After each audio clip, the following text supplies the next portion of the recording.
Hey, I am here with Charlie Packard from the Aurora Fox Theater.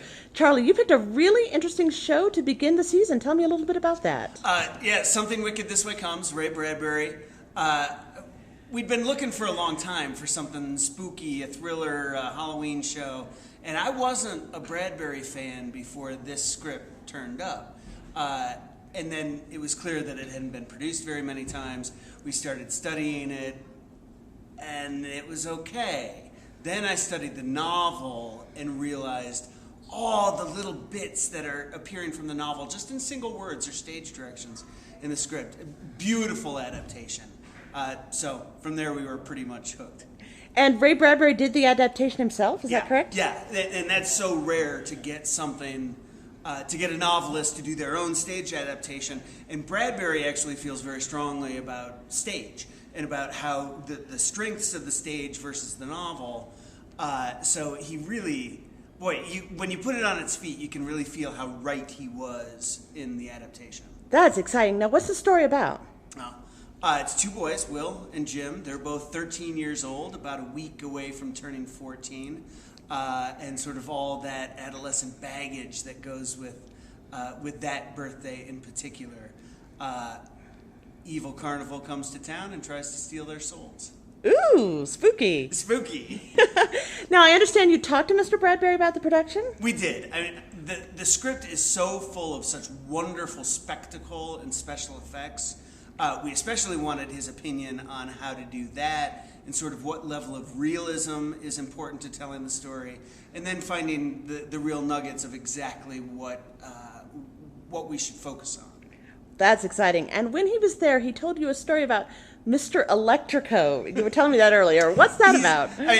Ray Bradbury is obviously a huge fan of Halloween, and so when he told us this story, it got a little spooky. But he says that when he was 12 years old, living in Indiana, a carnival came to town, and he met a guy named Mr. Electrico. And Mr. Electrico invited him backstage and showed some of the secrets of the carnival and some of that magic. Bradbury enjoyed learning that, left the carnival, moved to Tucson just a couple of weeks later, and began writing based on the inspiration that Mr. Electrico gave him.